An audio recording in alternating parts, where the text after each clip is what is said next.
Hello friends, कैसे हैं आप सब। आई होप आप सब अच्छे ही होंगे। सीटेट का एग्ज़ाम बहुत जल्द ही होने वाला है, तो हम उसका एक मुख्य टॉपिक असेसमेंट मेथड्स के बारे में पढ़ेंगे। असेसमेंट मेथड्स यानी कि आकलन की विधियाँ।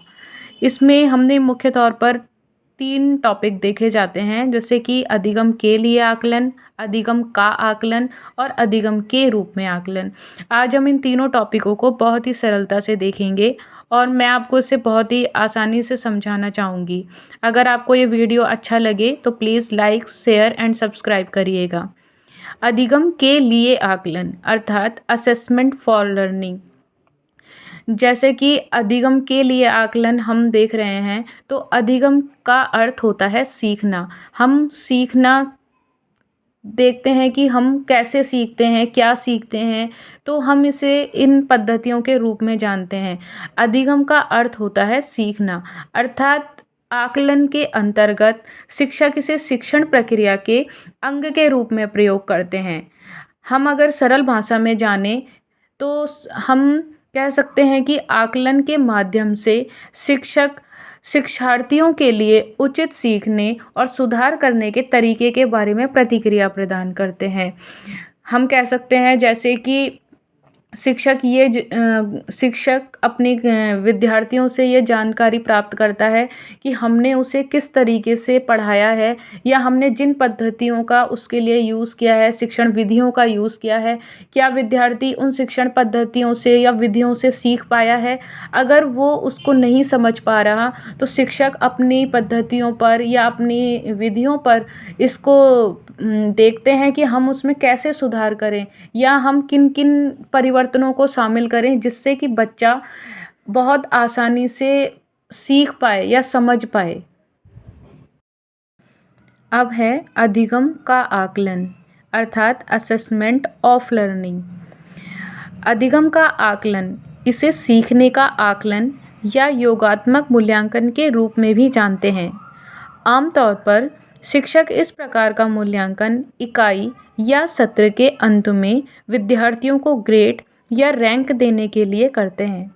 देखिए, अगर हम इसे सरल या साधारण भाषा में जानें तो हम इस आकलन के माध्यम से यह देखते हैं कि बच्चे ने पूरे वर्ष कितना सीखा।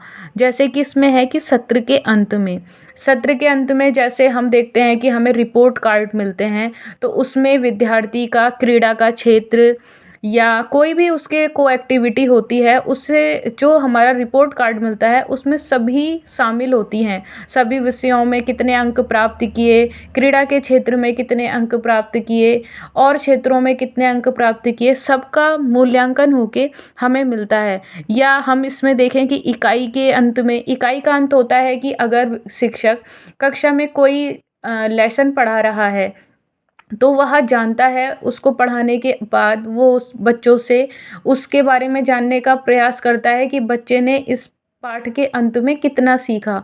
तो ये हमारा अधिगम का आकलन कहलाता है। अधिगम के रूप में मूल्यांकन अर्थात असेसमेंट एज लर्निंग। सीखने के रूप में मूल्यांकन, इसे सेल्फ असेसमेंट के रूप में भी जाना जाता है।